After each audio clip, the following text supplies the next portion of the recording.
தேசியனத்தினுடைய ஒற்றை நம்பிக்கை தலைவர் தந்த தமிழ் கொடை நம்முடைய அண்ணன் செந்தமிழன் சீமான்.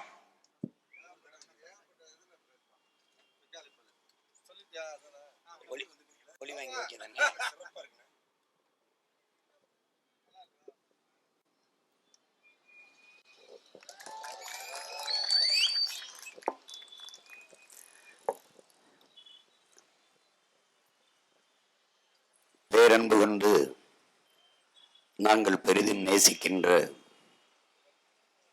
அன்பு உறவுகள் அனைவருக்கும் வணக்கம்.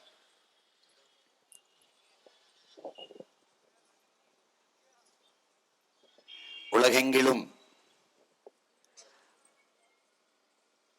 அடிமைப்படுத்தப்பட்ட இனத்தின் மக்கள் உரிமைகளை இழந்து வீழ்த்தப்பட்ட இனத்தின் மக்கள் உணர்வு எழுச்சி பெற்று ஒன்றிணைந்து போராடி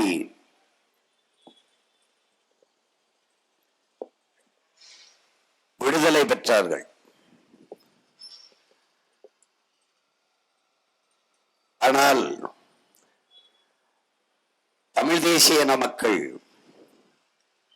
பன்னெடுங்காலமாக தாய் நிலத்திலே உணர்வை இழந்து உரிமைகளை இழந்து கடைசியாக உடைமைகளை வாழ்விடத்தை இழந்து உயிரையும் இழக்கிற அவல நிலைக்கு தள்ளப்பட்டிருக்கிறார்கள். இதில் பெருந்துயரம் என்னவென்றால், தாங்கள் அடிமையாக வாழ்ந்து கொண்டிருக்கிறோம் என்பதை அறியாமல் வாழ்ந்து கொண்டிருக்கிறார்கள். அடிமையாக வாழ்வதையே அருமையான சுதந்திரம் என்று எண்ணிக்கொண்டு எமது இன மக்கள் இந்த நிலத்திலே இருக்கிறார்கள். நீண்ட காலமாக தமிழர் தாய் நிலத்தில்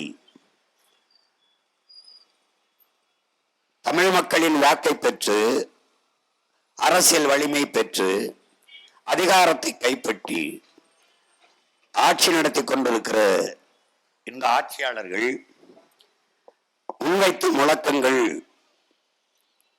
மாநில உரிமை, மாநில தன்னாட்சி,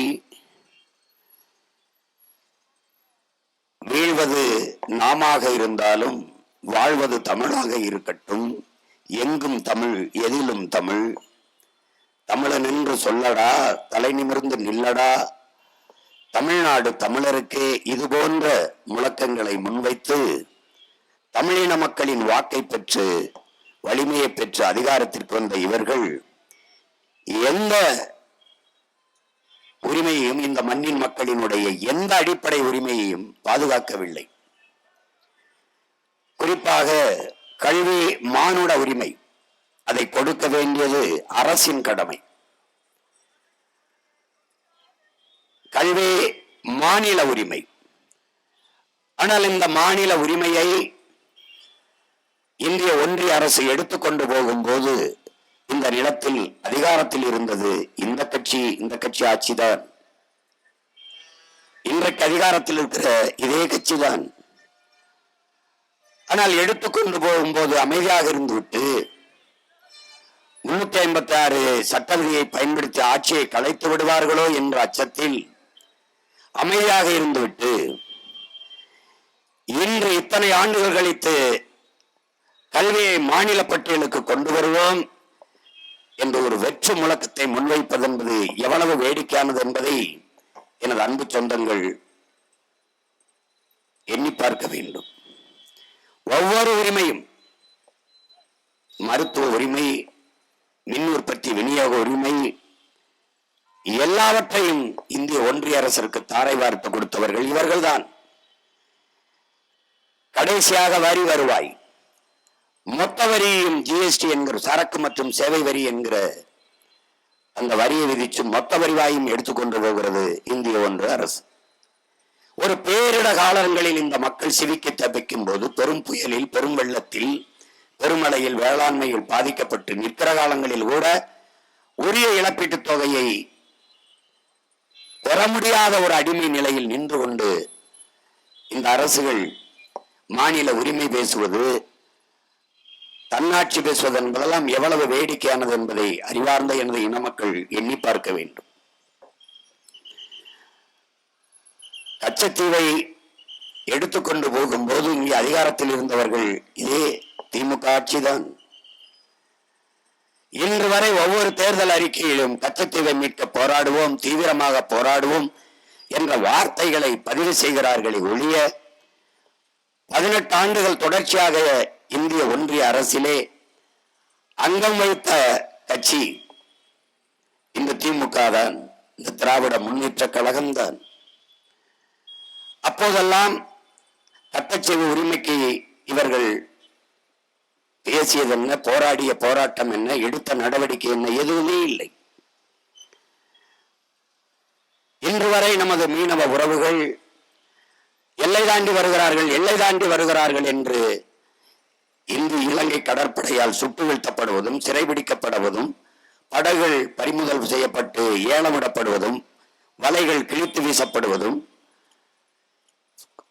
அந்த கொடுந்துயரத்தை தொடர்ந்து நாம் அனுபவித்து வருகிறோம். எல்லை தாண்டி வருகிறார்கள், எல்லை தாண்டி வருகிறார்கள் என்று ஒரே வார்த்தையில் முடித்து விடுகிறார்கள். ஆனால் எல்லை தாண்டி கேரள மீனவர்கள் வருகிறார்களா இல்லையா என்றால் வருகிறார்கள். அவர்களையும் இலங்கை கடற்படை சிறைபிடிப்பதில்லை என்றால் பிடிப்பதில்லை. காரணம், அந்த மண்ணின் மகன், அந்த இனம் சார்ந்த ஒரு மகன் அந்த நிலத்தை ஆண்டு கொண்டிருப்பதால் அவர்கள் தொட பயப்படுகிறார்கள். இங்கே நமக்கென்று ஒரு அதிகாரமோ நம்மை பாதுகாக்கிற அரசியல் வலிமையோ இல்லாததால் இதுவரை 880 மீனவனை இந்திய கடல் எல்லைக்குள் சுட்டு வீழ்த்தி இருக்கிறார். கச்சத்தீவு நமக்கு என்று இருந்தால் நம்மளுடைய கடல் தூரம் அதிகம், கச்சத்தீவு அவனுக்கு என்று இருந்தால் அவனுடைய கடல் தூரம் அதிகம். தொட்டதற்கெல்லாம் எல்லை தாண்டி வருகிறார்கள், எல்லை தாண்டி வருகிறார்கள் என்று தொடர்ந்து இந்த சிக்கல் நிகழ்ந்து கொண்டிருக்கிறது. இதை தடுக்க, கேட்க, நம் மக்களை பாதுகாக்க ஒரு நடவடிக்கையும் இல்லை. காவிரி நதிநீர் உரிமை, தமிழர் நிலத்தில் இருக்கிற எல்லா வளங்களும் எல்லோருக்கும் புதுமையாக இருக்கிறது. நெய்வேலி பழுப்பு நிலக்கரி மின்சாரம், நரிமணம் பெட்ரோல், தஞ்சையில் எடுக்கப்படுகிற மீத்தேன், ஈத்தேன், பயோகேஸ், இடிந்த கரையிலே அணு உலையிலே தயாரிக்கப்படுகிற மின்சாரம் எல்லாம் எல்லா மாநிலங்களுக்கும் பிரித்து கொடுக்கப்படுகிறது. தமிழர்கள், இந்தியர்கள் இறையாண்மைக்கு கட்டுப்பட்டவர்கள், தேசிய ஒருமைப்பாட்டை மதிப்பவர்கள். தமிழர்கள் ஆக பெரும் ஜனநாயகவாதிகள். இதையெல்லாம் பேரன்பு கொண்டு பெருந்தன்மையோடு சகித்துக் கொண்டு இருப்பதால் வருகிற விளைவு, காவிரி நதிநீர் உரிமையில் தமிழர்களுக்கு பங்கில்லை. ஒரு சொட்டு தண்ணீர் தர முடியாது என்கிறார்கள் கர்நாடகாவை ஆளுகிற முதல்வர், துணை முதல்வர். ஆனால் அந்த ஒரு சொட்டு தண்ணீர் கூட தர முடியாது என்று தர மறுக்கிற காங்கிரசின் வெற்றிக்கு இந்த நாட்டில் திராவிட முன்னேற்ற கழகத்தின் தலைவர் போய் வாக்கு கேட்பதில் நமக்கு சிக்கல் இல்லை. ஆனால் தமிழ் மக்களினுடைய வாக்கை பெற்று அதிகாரத்திற்கு வந்து தமிழ்நாட்டின் முதல்வராக இருக்கிற ஐயா ஸ்டாலின் அவர்கள் தமிழ்நாட்டிற்கு தண்ணி தர மறுக்கிற ஒரு கட்சியை ஆட்சியில் அமர்த்துவதற்கு கர்நாடகாவில் வாழ்கிற தமிழ் மக்களின் வாக்கை காங்கிரஸ் கட்சிக்கு செலுத்துங்கள் என்று கேட்பது எவ்வளவு பெரிய கொடுமை. ஒரு சொட்டு தண்ணீர் தர முடியாது தமிழ்நாட்டுக்கு என்று சொல்லுகிற போது உனக்கு உன்னோடு கூட்டமில்லை, உனக்கு ஒரு சீட்டுமில்லை என்று வெளியேறி வர ஏன் இவர்களுக்கு துணிவில்லை? 450 டிஎம்சி தண்ணீர் கர்நாடகாவில் இருந்து தமிழ்நாட்டுக்கு வந்து கொண்டிருந்தது காவிரியிலே. அந்த உரிமை பறிபோவதற்கு யார் காரணம்? அது பத்தாது என்று உச்சநீதிமன்றத்திலே வழக்கு தொடுத்த பெருந்தகை ஐயா கலைஞர் அவர்கள். அன்றைக்கு ஆட்சி அதிகாரத்தில் இருந்த அம்மையார் இந்திரா காந்தி அவர்கள் இந்த வழக்கை திரும்ப பெறுங்கள் என்று சொன்னவுடன் ஆட்சி அதிகாரம் பறிபோய்விடுமா, ஆட்சியை கலைத்து விட என்று அச்சப்பட்டு அற்ப பதவிக்காக அந்த வழக்கை திரும்ப பெற அன்னைக்கு பறிபோனது தமிழனுடைய காவிரி நதிநீர் உரிமை. இன்னைக்கு 150 டிஎம்சி 100 டிஎம்சிக்கு முட்டிக்கால் போட்டு ஒவ்வொரு தடவையும் மண்டியிட வேண்டிய அவசியம் ஏற்பட்டு விட்டது. காவிரி தண்ணீர் என்றால் அங்கே வாழ்கிற தமிழர்களை அடித்து விரட்டுகிறார்கள்.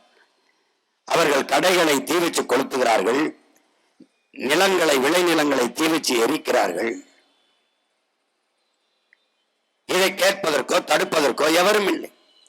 எல்லா உரிமைகளையும் பறிகொடுத்து விட்டு கடைசியாக உழைக்கும் அடித்தட்டு மக்களில் சிற்றூர்களில் வாழுகிற ஒடுக்கப்பட்ட மக்களில் இருந்து மருத்துவம் படிப்பதை கனவாக கொண்டிருக்கிற தம்பி தங்கைகள் அந்த கல்வியை கனவாகி போனது.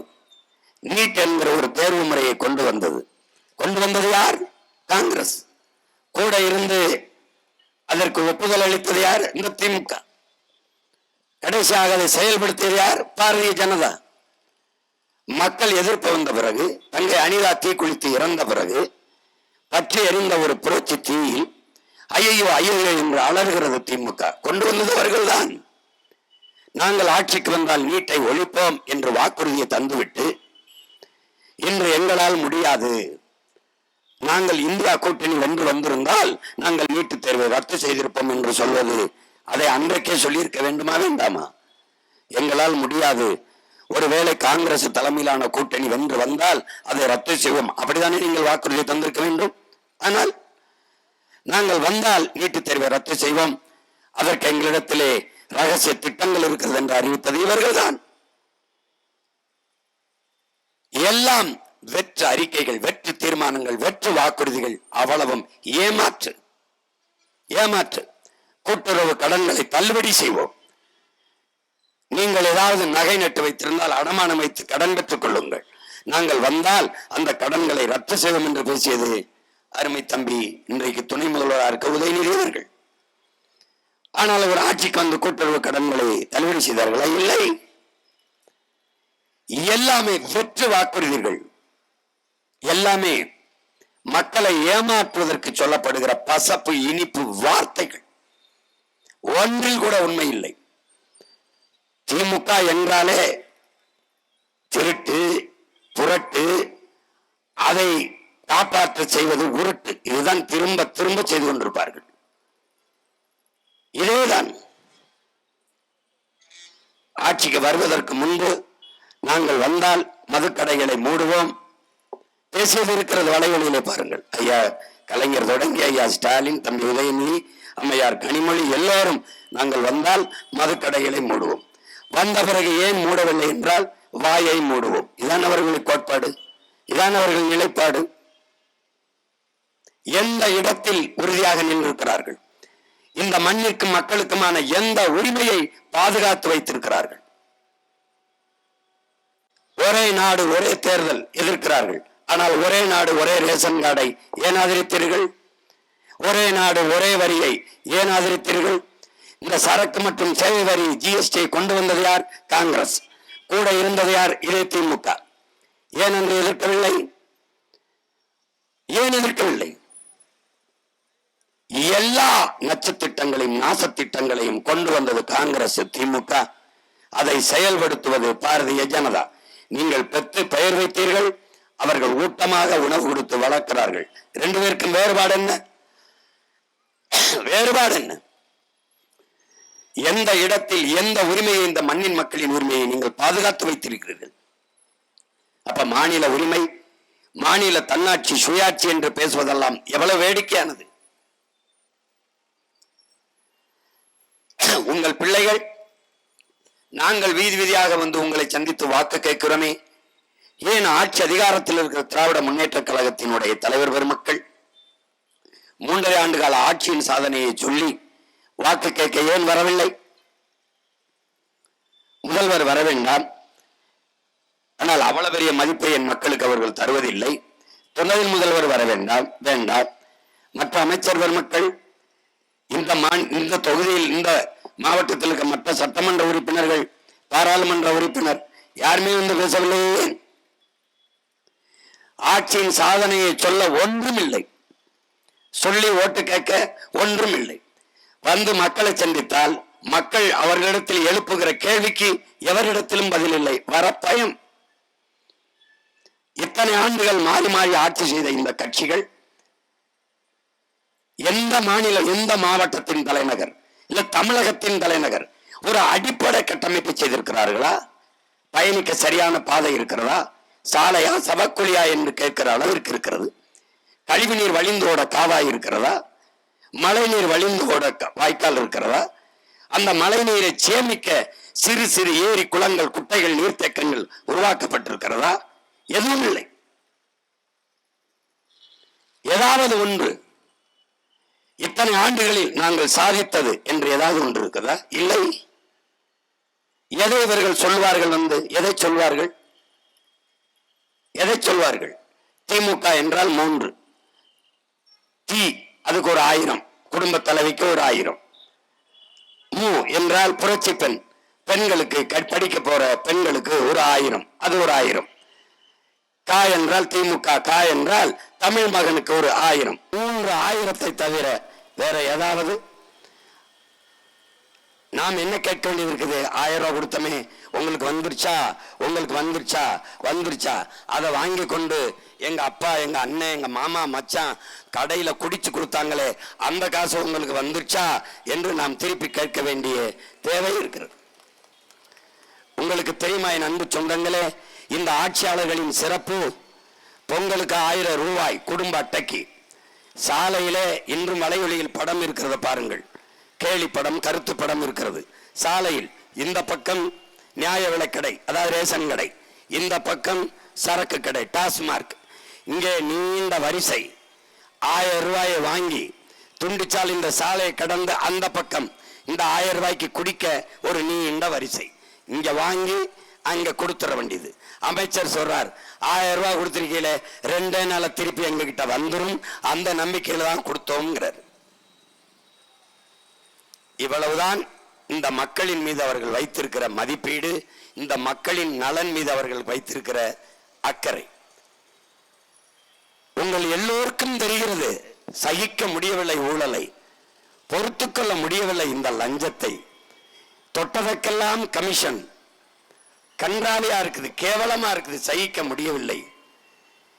எல்லா இடங்களிலும் முறைகேடான நிர்வாகங்கள் தெரிகிறது. ஆனால் அதை எப்படி சரி செய்வது என்று தெரியவில்லை. சகித்துக் கொண்டீர்கள். ஒரு அடிமை எப்படி உருவாகிறான்? அநீதியை எதிர்க்க துணிவில்லாதவன் அதை சகித்துக் கொள்கிறான். தொடர்ச்சியாக சகித்துக் கொள்பவன் அடிமையாகிறான். இதுதான் அடிமையின் பிறப்பு. அப்படி என் மக்கள் சகித்து சகித்து பொறுத்து பொறுத்து அடிமையாகி போனார்கள். அநீதியை கண்டு அச்சம் கொள்ளாமல் துணிந்து எதிர்த்து போராடுகிறவன் எவனோ அவனே உண்மையான ஜிகாத், உண்மையான புரட்சியாளன், புனித போராளி என்று நபிகள் நாயகம் ஸல்லல்லாஹு அலைஹி வஸல்லம் அவர்கள் சொன்னதற்கேற்ப இந்த மண்ணிலே உங்கள் பிள்ளைகள் அநீதியை கண்டு அச்சம் கொள்ளாமல் எதிர்த்து போராடி வருகிறோம், துணிந்து நிற்கிறோம். அதனால்தான் எல்லோரும் இந்த தேர்தல் களத்தை விட்டு வெளியேறிய பிறகும் நாங்கள் உங்கள் மீது இருக்கிற நம்பிக்கையில், உங்கள் மீது இருக்கிற பற்று, பேரன்பு, பெருங்காதலில் இந்த களத்திலே தொடர்ந்து நிற்க காரணம் இதுதான். மாற்றம் என்று சொன்னால் மாறிவிடாது, செயலால் தான் மாற்ற முடியும். நாம் ஒவ்வொருவரும் மாற்றத்தை விரும்பி ஒன்றிணைந்தால் அடுத்த நொடியில் மாற்றம். இது முடியுமா? இது சாத்தியமா? அறிவார்ந்த தமிழ் சமூக மக்களே, பேரன்பு கொண்ட எனது பெற்றோர்களே, என் இனமான சொந்தங்களே, எது ஒன்றும் சாத்தியத்திலிருந்து இந்த உலகத்தில் பிறந்ததில்லை, தேவையிலிருந்துதான் பிறந்திருக்கிறது. இது தேவையா, தேவையில்லையா? தொலை தூரத்தில் இருக்கிற ஒருவரோடு தொடர்பு கொள்ள வேண்டும் என்ற தேவை வந்தபோது தொலைத்தொடர்பு கருவிகள் கண்டுபிடிக்கப்பட்டது. பறவைகளைப் போல விண்ணிலே விரைந்து பறக்க வேண்டும் என்று மனிதன் நினைத்தான், விண்ணூர்தி கண்டுபிடிக்கப்பட்டது. வெறுங்காலோடு நடந்தோம், வெப்பம் சுட்டது, கல்லும் முள்ளும் அழுத்தியது, குத்தியது, செருப்பு தேவைப்பட்டது, கண்டுபிடித்தான். விரைந்து செல்ல கட்டவண்டியின் வேகம் போதவில்லை, காரை கண்டுபிடித்தான். தேவை கண்டுபிடிக்கிறது, உருவாக்குகிறது.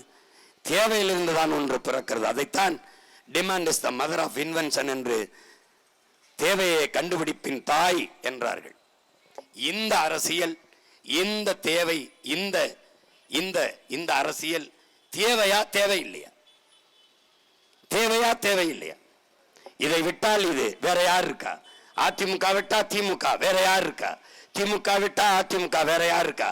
2 பேரையும் விடுங்கள். உங்கள் பிள்ளைகள் நாங்கள் இருக்கிறோம், மாற்றாக எங்களை கவனியுங்கள். நாங்கள் எடுத்து வைக்கிற அரசியலை ஆழ்ந்து பாருங்கள்.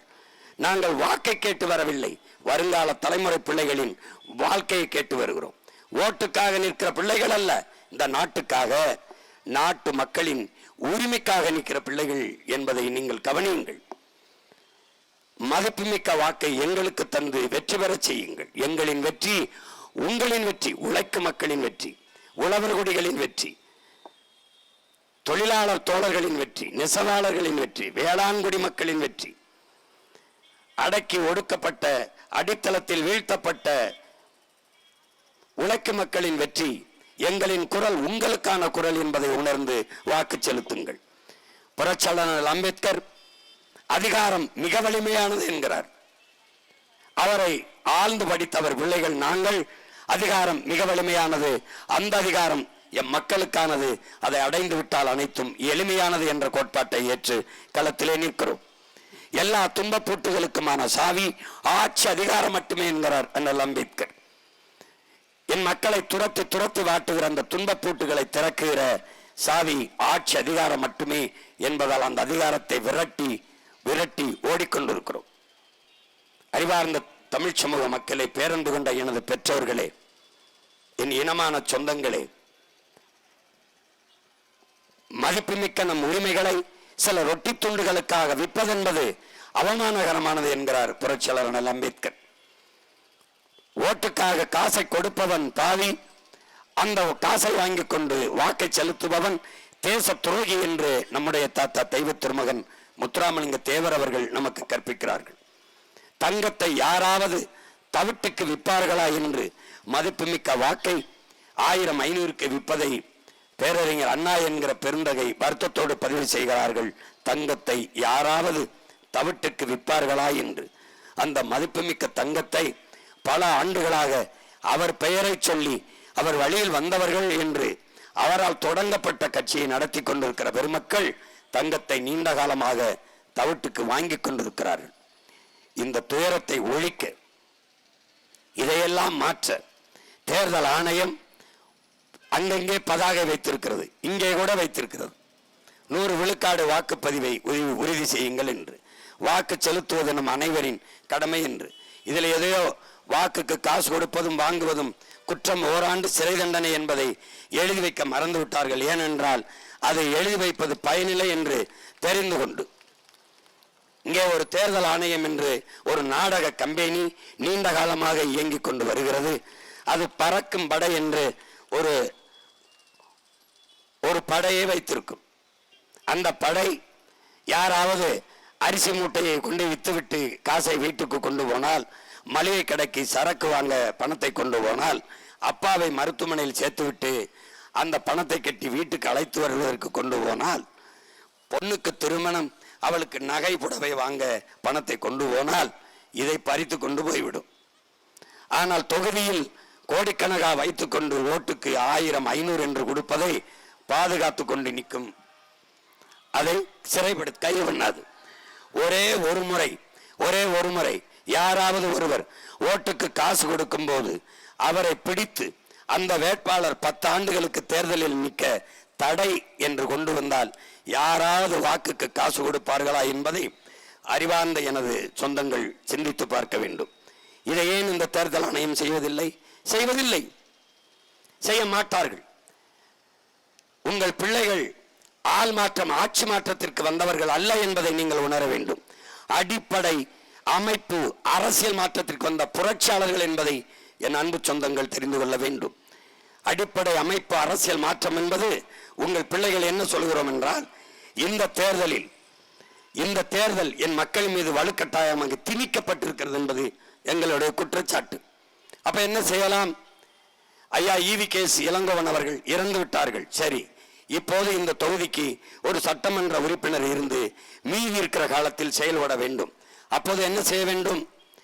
அவர் 1,30,000 வாக்களை வென்றிருந்தால், அடுத்து ஒருவர் 1,00,000 வாக்கை பெற்றிருக்கிறார் என்றால், இரண்டாவது வந்த நபர் எவரோ அவரே மீதி இருக்கிற காலங்களில் சட்டமன்ற உறுப்பினராக இருந்து மக்கள் பணி ஆற்றுவார் என்ற நிலையை உருவாக்குவதுதான் அடிப்படை அமைப்பு அரசியல் மாற்றம். அதை விட்டுவிட்டு இருக்கிற ஓராண்டு காலத்திற்கு பல கோடிகளை கட்டி 28 விழுக்காட்டு மக்கள், பல கோடிக்கணக்கான மக்கள் இரவு உணவில்லாமல் உறங்கச் செல்கிற நாட்டில், பச்சிளம் குழந்தைகள் பசியோடு படுக்க போகிற நாட்டில், உங்கள் குழந்தைகளைப் போல இந்த குழந்தைகளும் ஊட்டமாக வளர நீங்கள் மாத சம்பளத்தில் 500 ரூபாய் அனுப்புங்கள் என்று தொண்டு நிறுவனங்கள் கையேந்தி நிற்கிற நாட்டில் அருமை பெற்றோர்களே, அறிவார்ந்த என் இன சொந்தங்களே, ஆழ்ந்து சிந்தியுங்கள். இந்த தேர்தல் தேவைதானா என்று. எதற்காக இந்த தேர்தல்? எதற்காக? ஓட்டப்பந்தயத்தில் ஓடுகிறான் ஒருவன், முதல் பரிசை வென்று விடுகிறான். சோதிக்கும் போது அவன் போதை மருந்து உட்கொண்டது தெரிந்தால் அவனை தகுதி நீக்கம் செய்துவிட்டு இரண்டாவது வந்தவனே வெற்றி பெற்றவன், முதலாவது வந்தவன் அறிவிப்பது போல 1,30,000 வாக்கு செலுத்திய மக்கள் ஜனநாயகத்தின் மீது நம்பிக்கை கொண்டவர்கள் என்றால் 1,00,000 பேர் இரண்டாவதா வந்தவருக்கு வாக்கு செலுத்தியவர்களும் அந்த வாக்குகளும் மதிப்புமிக்கது. எனவே இரண்டாவது வந்தவர் எவரோ அவரே அடுத்து மீதி இருக்கிற காலங்களில் சட்டமன்ற உறுப்பினராக இருந்து மக்கள் பணியாற்றுவார் என்ற முறையை கொண்டு வருவதுதான் அமைப்பு மாற்றம். அந்த மாற்றத்திற்கு நிற்கிற மக்கள் உங்கள் பிள்ளைகள் என்பதை உணர்ந்து கொண்டு எங்களை கவனியுங்கள். இதுதான் அடிப்படை அமைப்பு. அரசியல் மாற்றத்திற்கான புரட்சி என்கிறோம். அரசியல் மாற்றம் என்ன? இங்கே பன்னெடுங்காலமாக என் உடன் பிறந்தார்களே, என் உயிர்க்கினிய சொந்தங்களே, கட்சி அரசியல், தேர்தல் அரசியல் தான் நடக்கிறது. அந்த அரசியலைத்தான் நீண்ட காலமாக இந்த நிலப்பரப்பில் எல்லா கட்சிகளும் செய்து கொண்டிருக்கிறது. உங்கள் பிள்ளைகள் கட்சி தேர்தல் அரசியலை தாண்டி மக்கள் அரசியலுக்கு வாங்கள் என்று சொல்கிறோம். இவர்கள் கட்சி வருவார்கள், கட்சி தேர்தல் நிதி ஒவ்வொரு மாவட்டத்திற்கும் இவ்வளவு கொடுக்க வேண்டும் என்பார்கள். சீட்டு உனக்கு ஈரோடு கிழக்கில் நிற்க உனக்கு சீட்டா, கட்சிக்கு எவ்வளவு தருவாய்? 5 கோடி.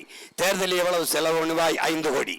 இன்னொருவருடைய நேர்காணல், கட்சிக்கு எவ்வளவு தருவாய்? 15 கோடி. தேர்தலில் எவ்வளவு செலவு பண்ணுவாய்? 15 கோடி. நீம்போ அடுத்தால் யார்? கட்சிக்கு எவ்வளவு தருவாய்? 20 கோடி. தேர்தலில் எவ்வளவு செலவு பண்ணுவாய்? 20 கோடி. அவன் எவனோ அவனுக்கு நீதான் தேர்தலில் வேட்பாளர்.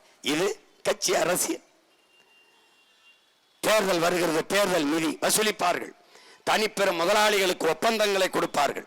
மலையா நீ குவாரி வச்சுக்கோ, மண்ணெளி விற்கிறதா நீ டெண்டர் எடுத்துக்கோ, ரோடு போடுறதா நீ வச்சுக்கோ, யாரு முட்டை விற்கிறதா நீ, அரிசி விற்கிறதா நீ, பால் விற்கிறதா நீ, எல்லா கருமத்தையும் ஒப்பந்தம் என்று கொடுத்து இந்தா மலையை நொறுக்கி கற்களாக கொண்டு போய் கொண்டிருக்கிறார்கள். எவனோ ஒருவன் இவர்களெல்லாம் கொன்னு இதே லாரியிலே ஏத்துகிற காலத்தை உருவாக்குவதற்கு பேர்தான் இந்த நாட்டிலே மாறுதல், மாற்றம், புரட்சி. எல்லாவற்றையும் கொடுப்பார்கள். அவரிடத்திலே கமிஷனை வாங்கி கட்சி நிதி, பொது நிதி என்று பெருக்குவார்கள். இது கட்சி அரசியல். தேர்தல் அரசியல் என்ன? 5 ஆண்டுக்கு ஒரு முறை வருகிறது தேர்தல். அந்த தேர்தல் முடிந்த அதிகாரத்துக்கு வந்த பிறகு மக்களை பற்றி, மக்களின் நலனை பற்றி சிந்திப்பது மக்கள் அரசியல். ஆனால் வந்து உட்கார்ந்ததிலிருந்து அடுத்த தேர்தலை பற்றியே சிந்திப்பார்கள். சரி, பெண்கள் வாக்கு யாருக்கு போகுது? சீமானுக்கு போகுது. இளம் பெண்கள், இளைஞர்கள் வாக்கு யாருக்கு போகுது? சீமானுக்கு போகுது. படித்த பிள்ளைகள் பல்லாயிரக்கணக்கான இளைஞர்கள் அணி அணியாக அவன் பின்னாடி திரள்கிறார்கள். இதை எப்படி தடுப்பது? புரட்சி பெண் என்று ஒன்று போடு, 1000 கொடு. தமிழ் மகன் என்று போடு, ஒரு 1000 கொடு. இந்த தேர்தலில் வாக்கை பறிப்பதை பற்றியே சிந்தித்துக் கொண்டு இலவச மிக்சி, இலவச கிரைண்டர், இலவச லேப்டாப், இலவச சைக்கிள், எங்களுக்கு கொடுக்கிறத இலவசத்தை நாங்கள் எதிர்க்கிறோம், அந்த சொல்லை வெறுக்கிறோம் என்ற பிறகு விலையில்லா மடிக்கணினி, விலையில்லா சைக்கிள், விலையில்லா மிக்சி, எங்களுக்கு கொடுத்ததுல விலை இல்லை, நீங்க வாங்கின கம்பெனியில உங்களுக்கு விலை இல்லையா? இருக்கு. அந்த விலை யார் கொடுத்தது? அதுக்கு காசு யார் காசு? அது எங்க காசு தான். மக்களின் பணத்தை எடுத்து மக்களுக்கு ஒரு பொருளை வாங்கி கொடுப்பதை இலவச திட்டம் என்று பேசி ஏமாற்றுகிற இந்த கூட்டத்தை எத்தனை நாளைக்கு நீங்கள் பொறுத்து சகித்து வாக்கு செலுத்தி அதிகாரத்தில் வைப்பீர்கள்? எத்தனை காலத்திற்கு? கற்றறிந்த பெருமக்கள், அறிவார்ந்த சான்றோர்கள் இந்த கட்சி தேர்தல் அரசியலை விட்டு மக்கள் அரசியலுக்கு வந்து நிற்கிற உங்கள் பிள்ளைகள் எங்களை பாருங்கள். இவர்கள் தொடர்ச்சியாக தேர்தல் அரசியலைத்தான் செய்வார்கள். இனிப்பு பசப்பு வார்த்தைகளை சொல்வார்கள். வளர்ச்சி வளர்ச்சி என்று இந்த காதிலே 1 லிட்டர் தேன், இந்த காதிலே 1 லிட்டர் தேனை ஊற்றுவார்கள். வாயிலே ஊத்தினாலும் சாப்பிடலாம், காதிலே ஊத்தினால் யாருக்கு பயன்படும் என்று கேட்கும்போது இனிக்கும், தித்திக்கும், மயங்குவீர்கள். ஒன்றும் நடக்காது. 60 ஆண்டுகளாக நீங்கள் அதே மயக்கத்தில் இருக்கிறீர்களே அன்பு சொந்தங்களே. அந்த மயக்கத்திலிருந்து விடுவிக்க உங்கள் பிள்ளைகள், உங்கள் மடியிலிருந்து வந்த பிள்ளைகள் வானத்திலிருந்து வந்த இரட்சகர்கள் அல்ல நாங்கள், உங்கள் வயிற்றிலிருந்து வந்த பிள்ளைகள். வழியே இல்லை என்று நிற்கிற என் மக்களுக்கு ஒரு வழியாக வந்து நிற்கிறோம். அந்த வழிதான் திராவிட இந்திய அரசியலுக்கு மாற்றாக நாங்கள் தமிழர்கள், தமிழ் தேசியர்கள் என்று நிற்கிற நாம் தமிழர் என்கிற அரசியல் புரட்சிப்படை. அறிவார்ந்த எனது மக்கள், கற்றறிந்த சான்றோர்கள், படித்துக் கொண்டிருக்கிற இளைய தலைமுறை புரட்சியாளர்கள், என்னுயிர் தம்பி தங்கைகள், உங்களின் மதிப்புமிக்க வாக்கை இந்த ஈரோடு இடைத்தேர்தல் என்று கருதாதீர்கள். இது கடை தேர்தல், மாற்றத்திற்கான தேர்தல் என்று நீங்கள் எண்ணத்தில் வைத்துக்கொண்டு இந்த தொகுதியிலே போட்டியிடுகிற என்னுயிர் தங்கை சீதாலட்சுமி அவர்களுக்கு ஒளிவாங்கி சின்னத்திலே, மைக்கு சின்னத்திலே வாக்கு செலுத்தி மகத்தான வெற்றி பெற செய்யுங்கள். ஓராண்டு காலம்தானே இருக்கிறது. உன் தங்கை போய் என்ன செய்வாள் என்று நீங்கள் எண்ணலாம். என் அன்பு சொந்தங்களே, என் அருமை உடன் பிறந்தார்களே, சட்ட சபையில் நுழைந்து ஒரே ஒரு முறை முதலாக அவ கன்னி பேச்சு பேசுவாளே, அன்றைக்கு தெரியும் ஒரு சட்டமன்ற உறுப்பினர் எப்படி மக்கள் பிரச்சனை எடுத்து பதிவு செய்ய வேண்டும், எப்படி ஜனநாயகத்தில் மக்களின் குரலாக ஒலிக்க வேண்டும் என்பதை அவள் அந்த அவையிலே நிகழ்த்தி காட்டுவாள். அந்த அரிய வாய்ப்பு வழங்க வேண்டிய பொறுப்பு, கடமை உங்களிடத்திலே கையளிக்கப்பட்டிருக்கிறது. உங்கள் மதிப்புமிக்க வாக்கை உங்கள் பிள்ளைகள் எங்களுக்கு தந்து எங்களை வெற்றி பெற செய்யுங்கள். எங்களின் வெற்றி உங்களின் வெற்றி. நீங்கள் செலுத்தும் ஒவ்வொரு வாக்கும் மண்ணின் வளம் காக்கும், மக்களின் நலம் காக்கும். நாம் தமிழர். வரப்போகுது மாற்றம், சீமா வந்தா தானே தமிழ்நாட்டுக்கு ஏற்றம். ஆஹா, வரப்போகுது மாற்றம், சீமா வந்தா தானே தமிழ்நாட்டுக்கு ஏற்றம். அன்பான சர்வாதிகாரம் ஆட்சி முறங்க, அன்பான சர்வாதிகாரம் ஆட்சி முறங்க, அது அன்னையின் அன்புக்கான சாட்சி முறங்க, அது அன்னையின் அன்புக்கான சாட்சி முறங்க. தமிழ்நாட்டுக்கு 5 ஊர் தலைநகரமுங்க, தமிழ்நாட்டுக்கு 5 ஊர் தலைநகரமுங்க. நாம் தமிழரால வரோம், நீங்க நகருங்க. நாம் தமிழரால வரோம், நீங்க நகருங்க. வரப்போகுது மாற்றம், சீமா வந்தா தானே தமிழ்நாட்டுக்கு ஏற்றம். வரப்போகுது